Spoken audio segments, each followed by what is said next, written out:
Yeah. Good evening, everybody, and thank you for this time. और भाइयों और बहनों, आप सबको गुड इवनिंग और इस समय के लिए धन्यवाद। I would like to share some words with you this evening from Second Peter chapter 1. और दूसरा पत्रस उसके पहले अध्याय से कुछ वचनों को आज मैं आपके बीच में बांटना चाहता हूँ। This is today's message is basically growing in uh, godly virtues. और आज का संदेश मूलभूत रूप पर हमारा ये होगा कि ईश्वरीय गुणों में उन्नति करना या बढ़ना। Peter writes here very simply and very clearly. पत्रस यहाँ बड़े साधारण तौर पर और सहज रीति से इस बात को लिखता है।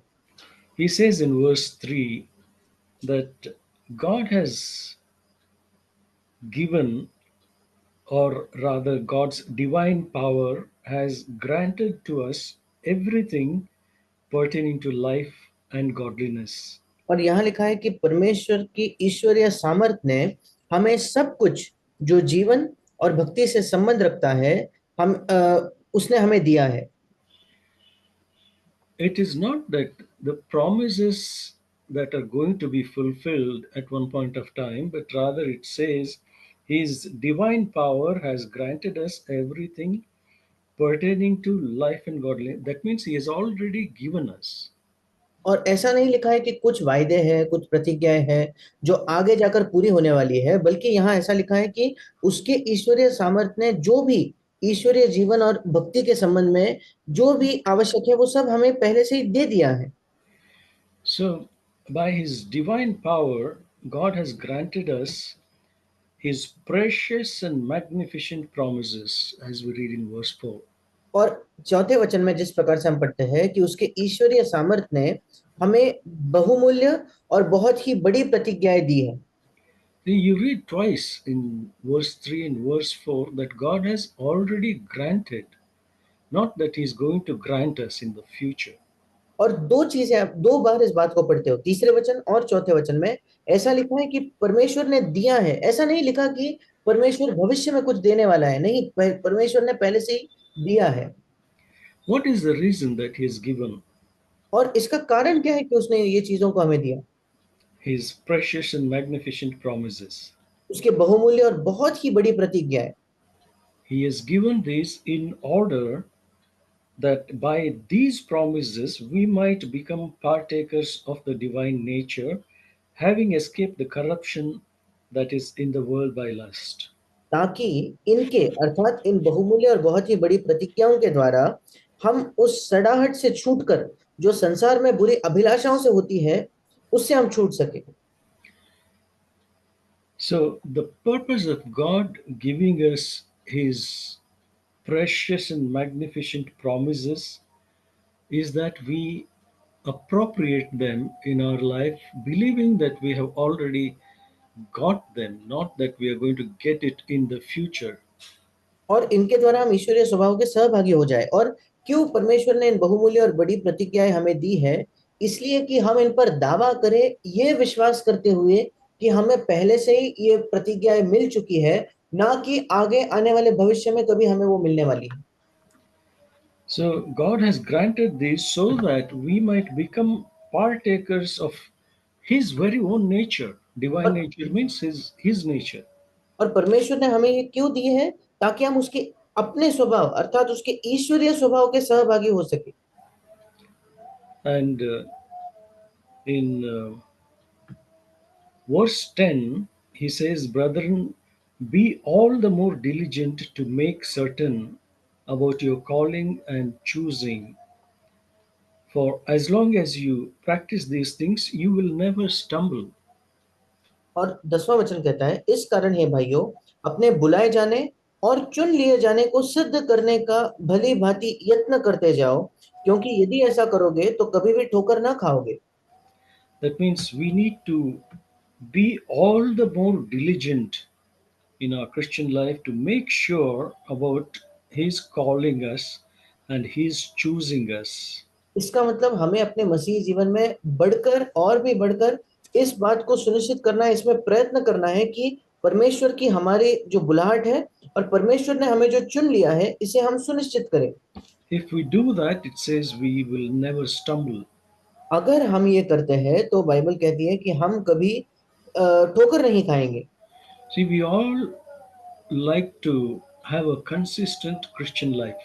हम में से हर एक एक बिल्कुल जिसमें उतार चढ़ाव न हो, एक इस प्रकार का मसीह जीवन हम सब चाहते हैं। We don't want to have, like the graph goes up and down like that. Our life should not be like that.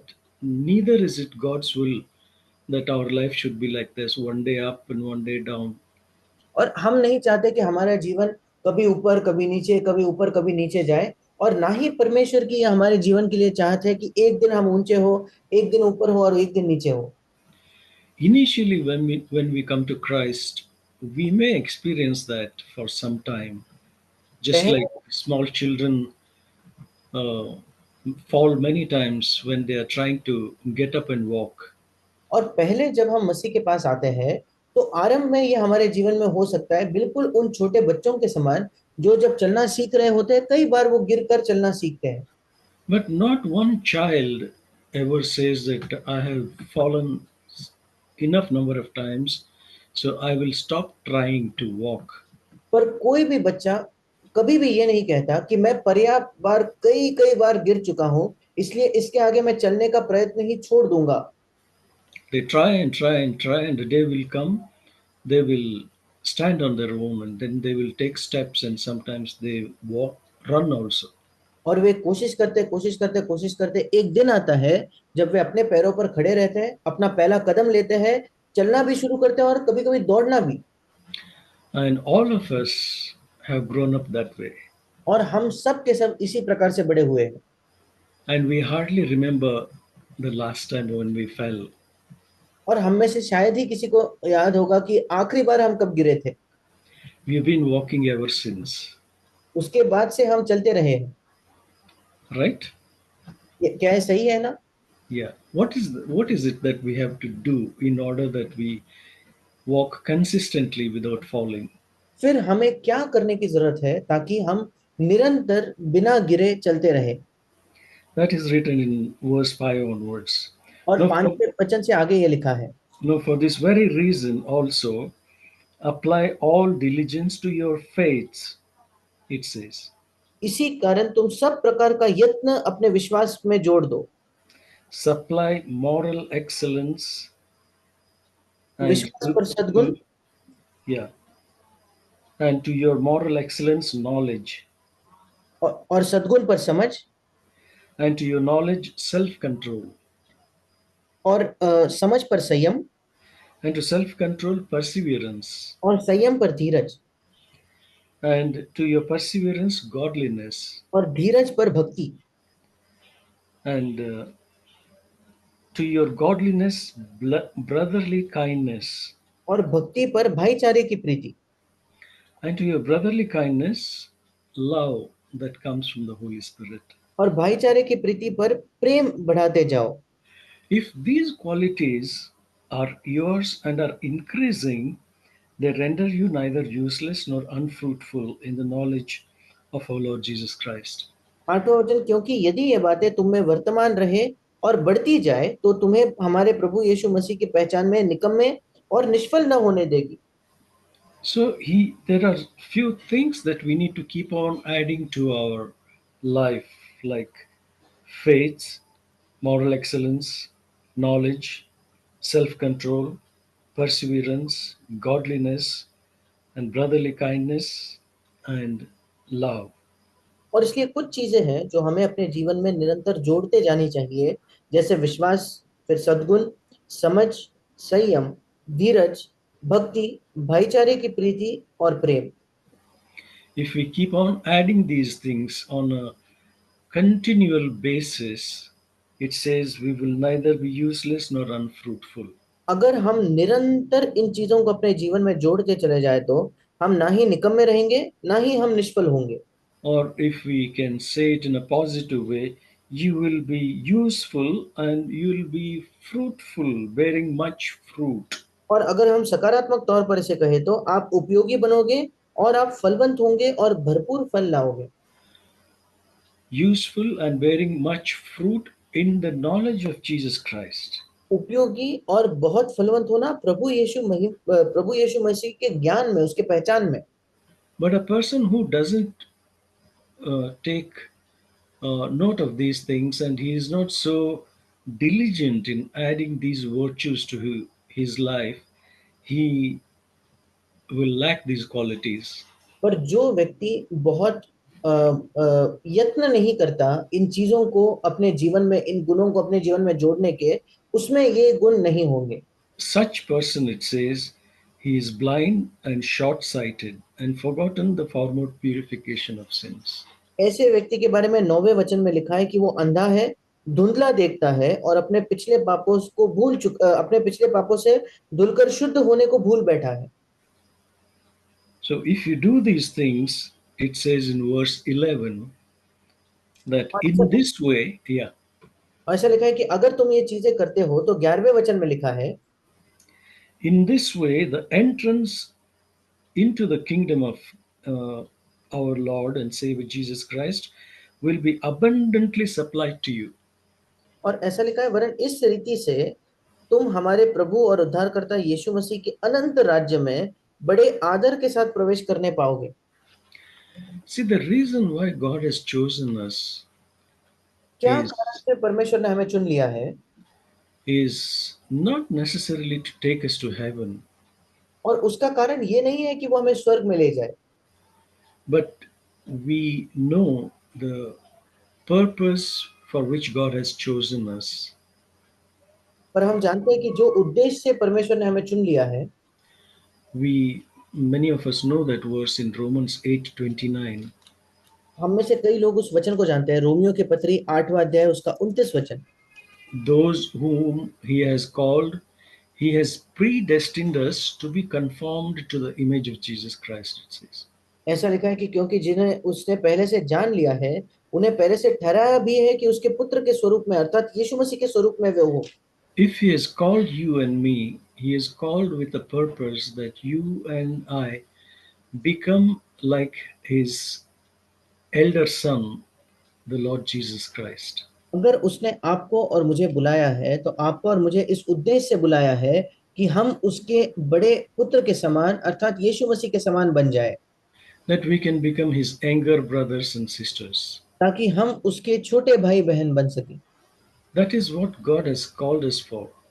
इसी कारण से परमेश्वर ने हमें बुलाया भी है। We read in 2 Corinthians chapter 3, हम दूसरे कुरिन्थ के 3 अध्याय में पढ़ते हैं, in verse 16 it says, "But whenever a man turns to the Lord, the veil is taken away." उसका 16वां वचन, दूसरा कुरिन्थ 3:16।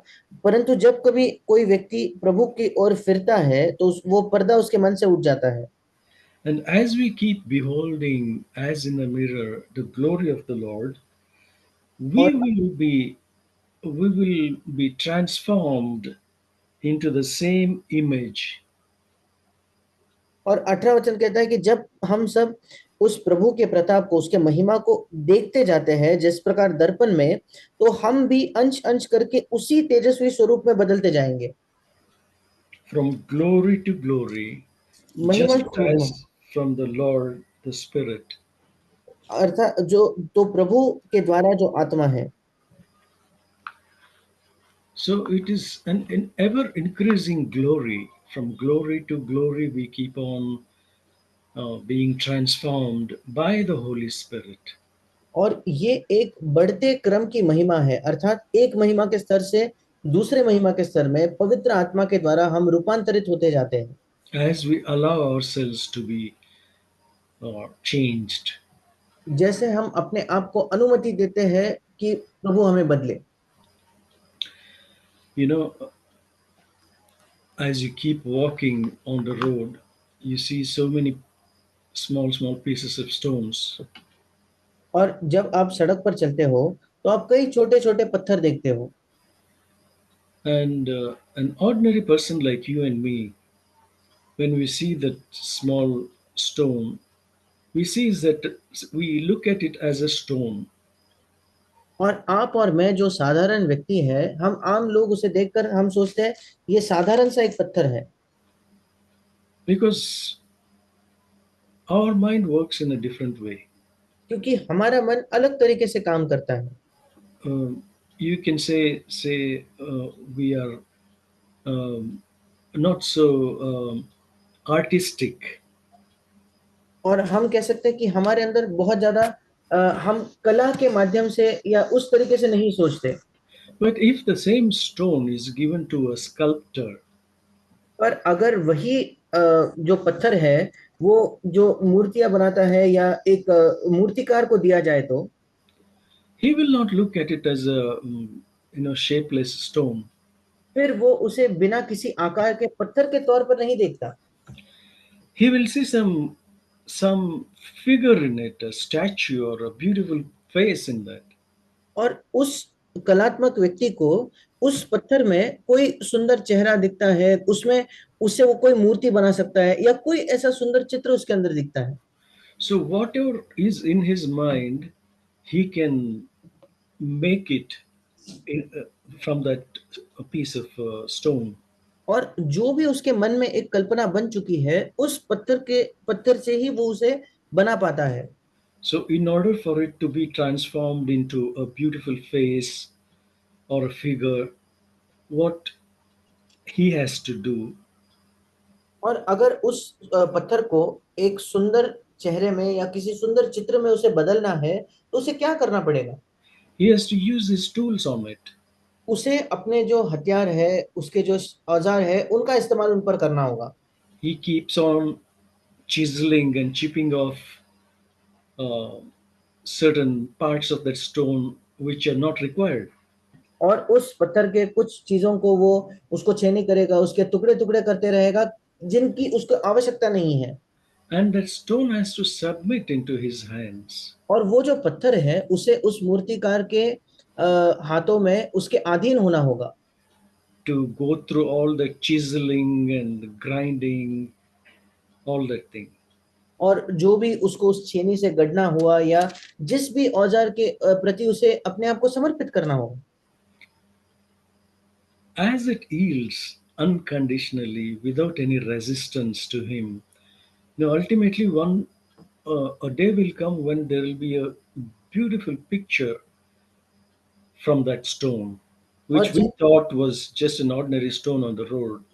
और जब वो पत्थर बिना किसी शर्त के और बिना किसी विरोध के अपने आप को उस मूर्तिकार के हाथों में समर्पित कर देगा, कुछ दिनों के पश्चात उसी पत्थर से जिसे हम एक साधारण मामूली सा पत्थर समझ रहे थे, एक सुंदर चित्र या एक सुंदर मूर्ति बनकर उससे बाहर आए। And one day, if he shows that to you, you'll wonder, hey, where did you get this from? और अगर एक दिन आप इसे देखोगे तो आप सोचोगे कि ये कहां से ये तुम्हें मिला? He may tell you, this is the stone that you gave me that day. और वो कहेगा कि ये वही पत्थर है जो उस कुछ समय पहले तुमने मुझे दिया था And I have done a work in it, on it. और मैंने उस पर कुछ काम किया है।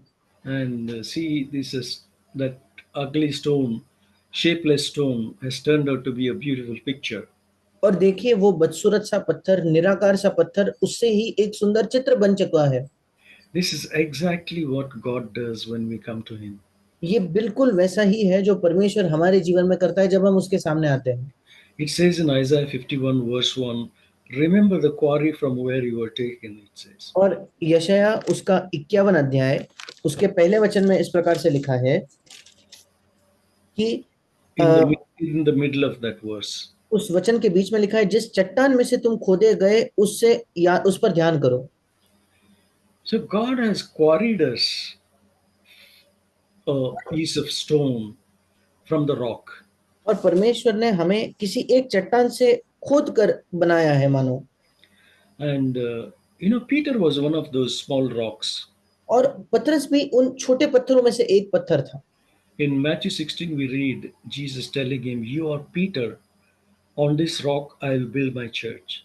और मत्ती रचित सुसमाचार उसके 16वां अध्याय में हम पढ़ते हैं कि यीशु मसीह उससे कहता है कि तू पतरस है और मैं इस पत्थर पर अपनी कलीसिया बनाऊंगा। It doesn't mean that Peter is the rock. इसका ये मतलब नहीं है कि पतरस वो पत्थर है। He said, "You are Peter." यीशु ने उससे कहा तू पतरस है। Means in the original it is Petros. इसका मतलब मूल भाषा में पेत्रोस वो होता है। The Petros means a small stone. और पेत्रोस का मतलब होता है छोटा पत्थर। And then Jesus said, "On this rock I'll build my church." और फिर यीशु ने कहा इस पत्थर पर मैं अपने कलीसिया का निर्माण करूंगा। That is another word that Jesus used in the original called uh, Petra. और फिर एक बार यहाँ जो पत्थर शब्द के लिए मूल भाषा में एक अन्य शब्द का इस्तेमाल किया गया था, इस शब्द का नाम है Petra. That means a huge rock. इसका मतलब होता है एक बहुत बड़ी चट्टान या बड़ा पत्थर। Jesus spoke about wise man, the foolish man. They built their houses one on the rock, one on the sand. और यीशु मसीह ने एक बार एक बुद्धिमान व्यक्ति मनुष्य और एक मूर्ख मनुष्य के बारे में बात की थी, जिन्होंने अपने घर को एक ने चट्टान पर एक ने बालू पर बनाया। And 1 Peter 2:4 we read, "We are all as living stones are being built to be a dwelling place for God."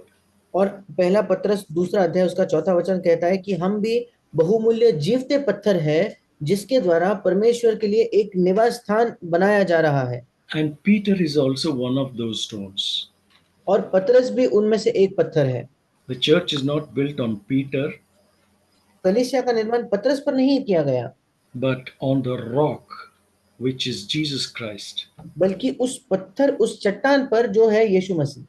And we are all part of that building, small, small stones, or we can say bricks. और And then we are being built up for the as a dwelling place for the Lord. और हम सब उसी चट्टान के एक हिस्से हैं, छोटे छोटे पत्थरों के समान, और परमेश्वर के लिए एक निवास स्थान के तौर पर हम बनाए जा रहे हैं। In the same chapter 1 Peter 2 6 and 7, it says that, Jesus Christ at one point of time was a rejected stone. और उसी अध्याय पहला पत्रस दूसरे अध्याय के 6 और 7 वचन में लिखा है कि यीशु मसीह एक समय में एक ऐसा पत्थर था जिसका लोगों ने उसे निकम्मा ठहराया था या उसे इनकार कर दिया था। But God chose him and made him to be the cornerstone in the building. पर परमेश्वर ने उसी को चुनकर उसे कोने का सिरा बनाया उस इमारत में। You know how important is a cornerstone in the construction of a building before all these equipments and gadgets have come today. और क्या आप जानते हो एक कोने का सिरा का जो पत्थर होता है वो कितना महत्वपूर्ण होता था, विशेषकर उन दिनों में जब आज की तरह ऐसे आधुनिक से उपकरण नहीं आए थे। In olden days, a cornerstone was cut so well, so neatly, like both corners were 90 degree this side, 90 degree this side, you know, and that used to be kept in the corner, and all the rest of the stones or bricks had to be aligned to that. और पुराने दिनों में जो कोने का सिरा था उसको इतने सटीक तरीके से और सही तरीके से काटा जाता था ताकि उसके दोनों जो बाजू है वो बिल्कुल एक दूसरे से 90 डिग्री दूर है, ताकि दूसरे जो पत्थर है वो बिल्कुल उसी के दिशा में सही तरीके से लगाए जाए। So that was taken as a reference point, and the mason used to use the plumb line with reference to that. और उसे एक संदर्भ के तौर पर लिया जाता था कि उसी के अनुसार वो जो मिस्त्री होते थे उसी का इस्तेमाल करके आगे चीजों को बनाते थे। So the wall will be in straight line, exactly aligned to the cornerstone, and will be height wise also, it will be exactly in the same angle. ताकि वो जो दीवार है वो बिल्कुल सीधी बने और उसकी जितनी भी ऊंचाई है वो उसी एंगल पे बिल्कुल सीधे तौर पर बनाई जाए। That is the meaning of that verse, Romans 8:29, that we may be conformed to the image of Jesus Christ, and be like him. और रोमियो 8:29 के वचन का यही मतलब है कि हम यीशु मसीह के स्वरूप में बन जाए और उसके समान हम बन जाए। And this is God's will that we be conformed to his image, and be ye being transformed by the renewing of our mind. और ये परमेश्वर की इच्छा है कि हम उसके पुत्र के स्वरूप में बन जाए। और इसीलिए बाइबल हमें बताती है कि अपने मन के नए हो जाने से तुम रूपांतरित हो जाओ। We read in Ephesians 4, हम इफिसियों की पत्री उसके चौथे अध्याय में पढ़ते हैं, verse 11. उसका 11वां वचन।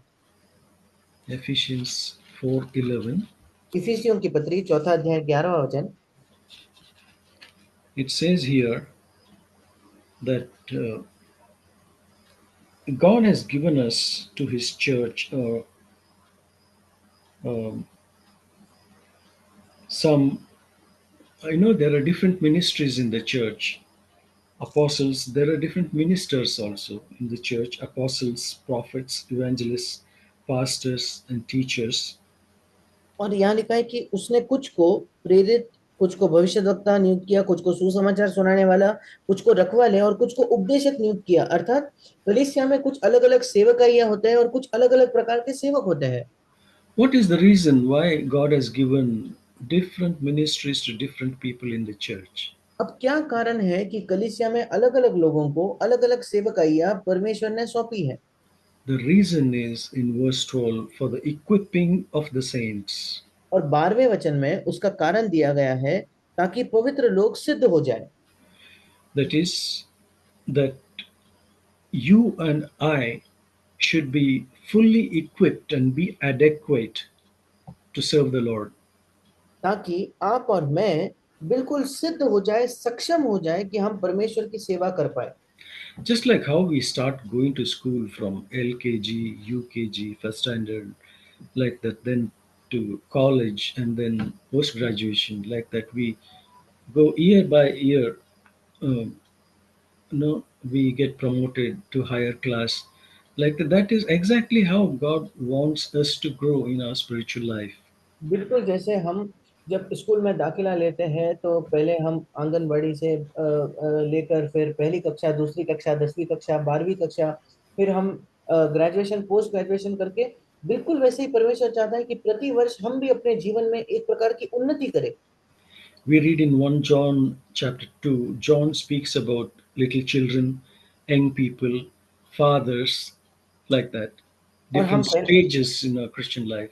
और पहला यूहन्ना उसके दूसरे अध्याय में हम पढ़ते हैं कि यूहन्ना जब बात करता है तो वो कहता है कि छोटे बालकों, फिर वो कहता है नव युवकों, फिर वो कहता है हे पिताओं या पितरों, अर्थात वो मसीह जीवन के अलग अलग स्तरों के बारे में बात कर रहा है।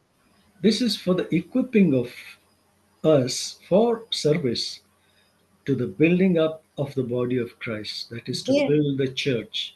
ये हमें सक्षम बनाने के लिए है ताकि हम मसीह की देह का निर्माण कर पाए, या हम कलीसिया का निर्माण कर पाए, Until we attain to the unity of the faith जब तक हम विश्वास की एकता तक नहीं आ जाते, and of the knowledge of the Son of God, to a mature man, to the measure of the stature which belongs to the fullness of Christ. इफिसियों 4:13, जब तक कि हम सब के सब विश्वास और परमेश्वर के पुत्र की पहचान में एक ना हो जाए और एक सिद्ध मनुष्य न बन जाए और मसीह के पूरे डील डौल तक न बढ़ जाए।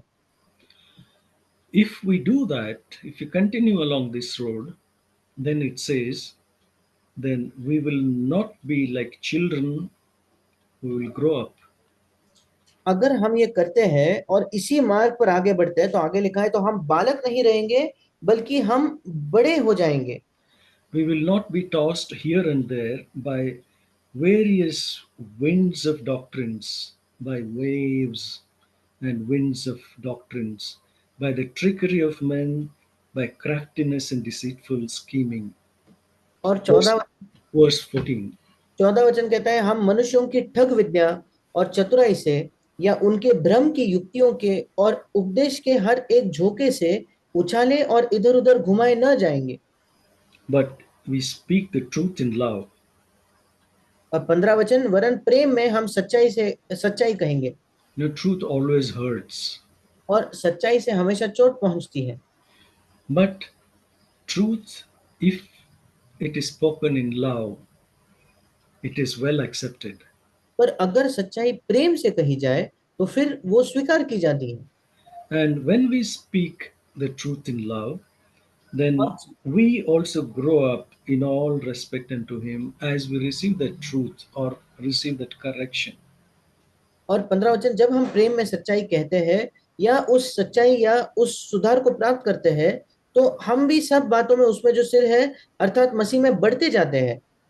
And we grow up in all aspects unto Him who is the head, even Christ.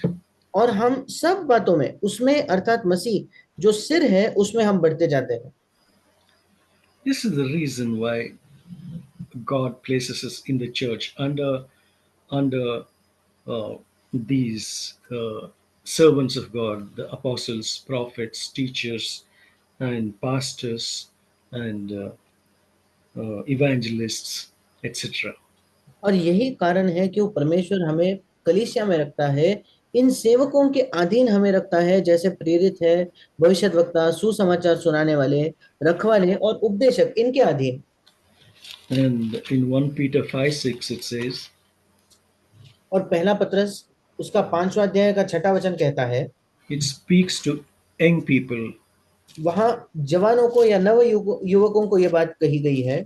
Young people does not necessarily means who are in their teens and 20s.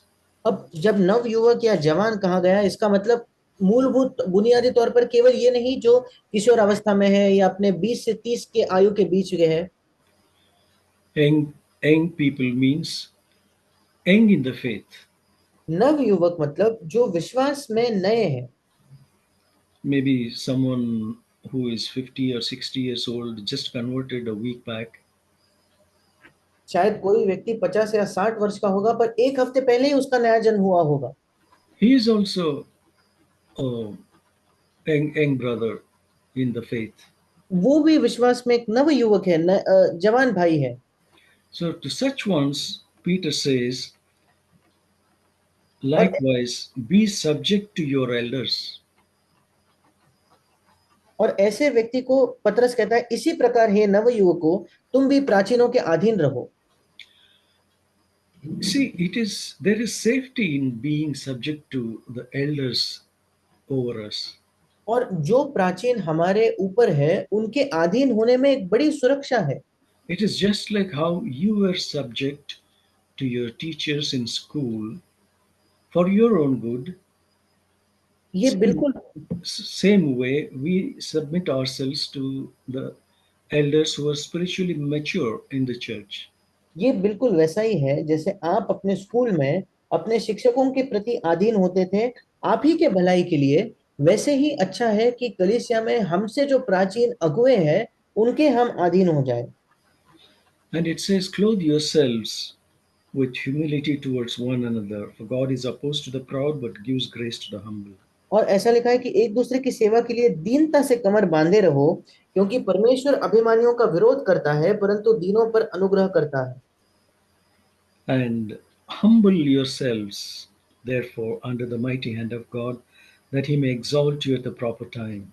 और 6वां वचन कहता है, इसलिए परमेश्वर के बलवंत हाथ के नीचे दीनता से रहो, जिससे वो तुम्हें उचित समय पर बढ़ाए।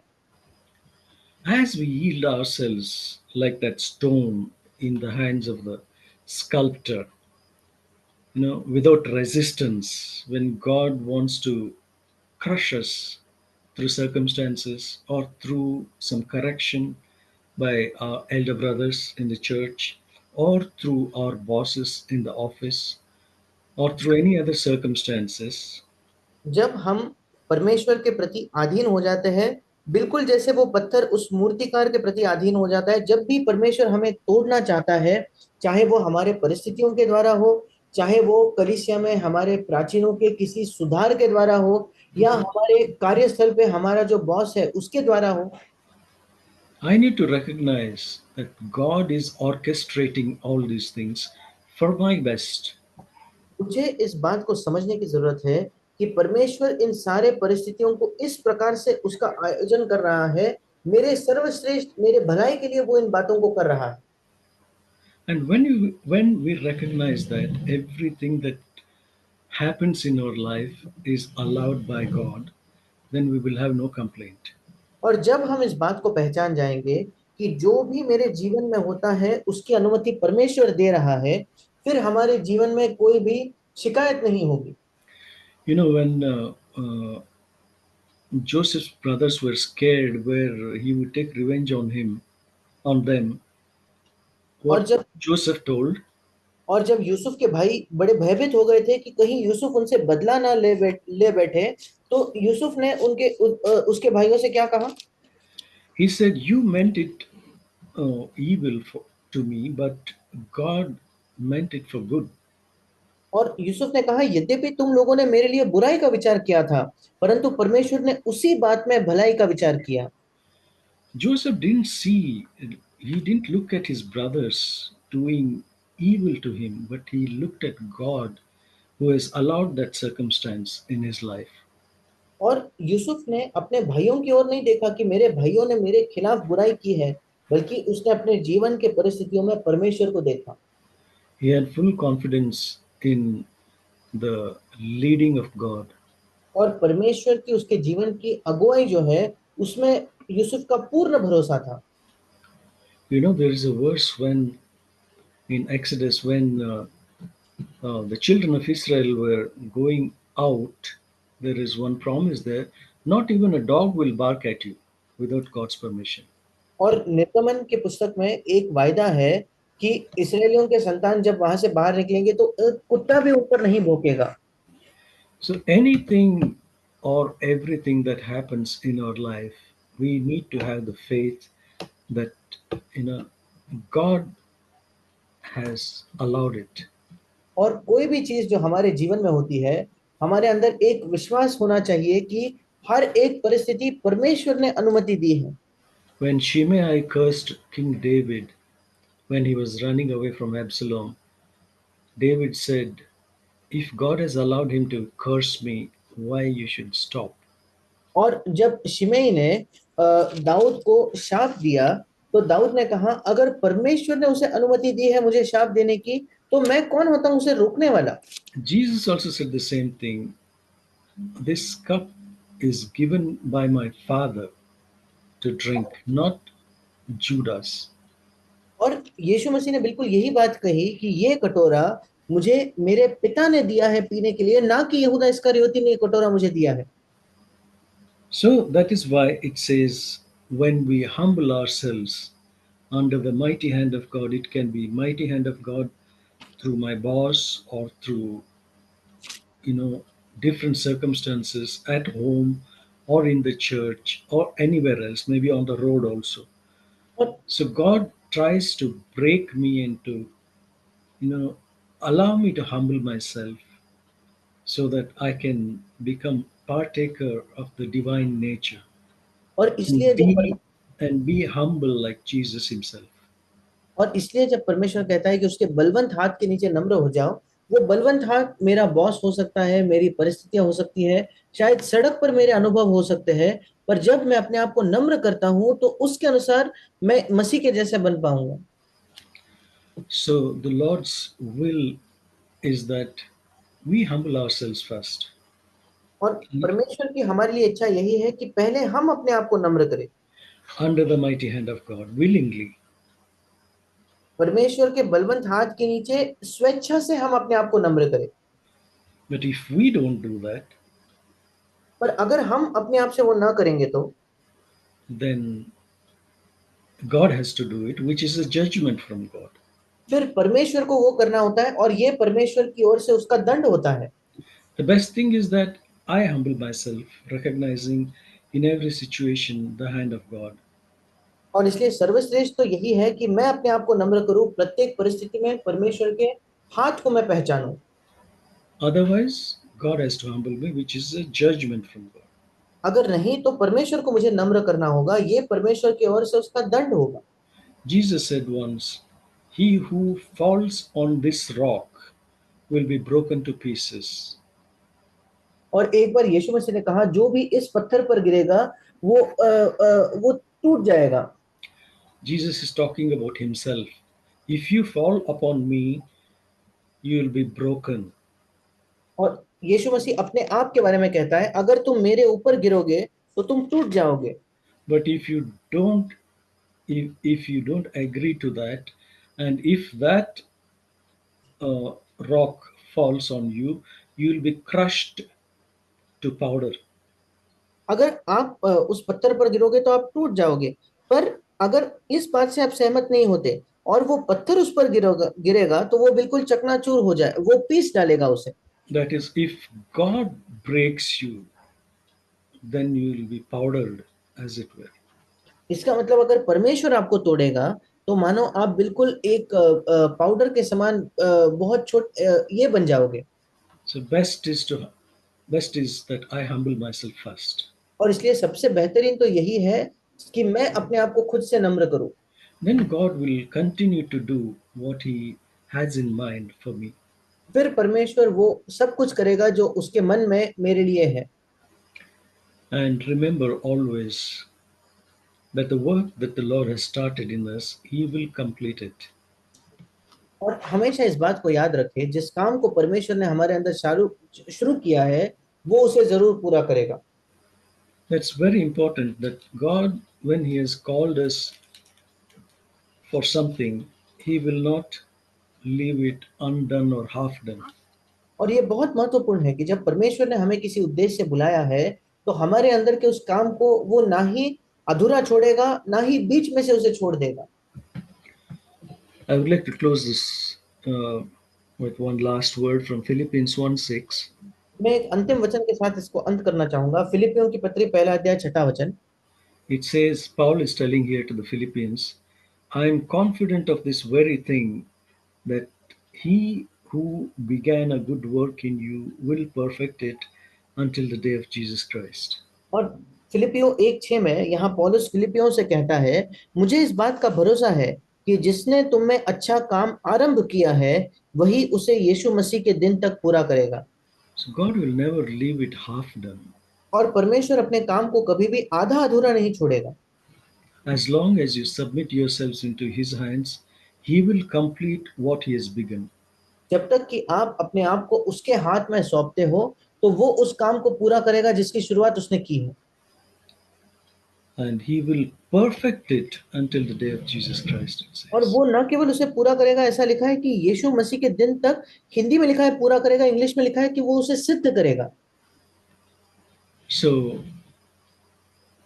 in the Old Testament, God called people out and he told Moses to tell Pharaoh, let my people go. और पुराने नियम में परमेश्वर ने इस्राएलियों को बाहर बुलाया और मूसा से कहा फिरौन को जाकर कह देने के लिए कि मेरे लोगों को जाने दो। And in the new covenant, Jesus has called us and he says to us, let my people grow. और नई वाचा में यीशु ने हमें बुलाया है और वो कहता है मेरे लोग बढ़े या उन्नति करे। That is what Jesus meant when he said, go and preach the gospel, make them disciples, teaching them to observe all that I have commanded you. और यही यीशु मसीह का मतलब था या तात्पर्य था जब उसने कहा कि जाओ और चेले बनाओ और उन्हें वो सब सिखाओ जो मैंने तुम्हें जिसकी आज्ञा दी है उसे मानना सिखाओ। So that we become disciples, and from being disciples, we grow up to be fathers, spiritual fathers, and be conformed to the image of Jesus Christ and become his younger brothers and sisters. ताकि हम शिष्य बनने से शुरुआत करके आगे जाकर पिता बन जाते हैं। आत्मिक तौर पर हम पिता बनते हैं और यीशु मसीह के स्वरूप में बनकर उसके छोटे भाई बहन के समान उसी के स्वरूप में हम बदलते जाते हैं। Yeah, may we yield willingly and gladly in his hands so that he can complete what he has begun. और हम स्वेच्छा से पूर्ण मन से उसके हाथ में अपने आप को अधीन करें ताकि परमेश्वर उस काम को पूरा कर पाए जिस काम की शुरुआत उसी ने की है। Yeah, may the Lord bless these words. और परमेश्वर इस वचन को आशीषित करे।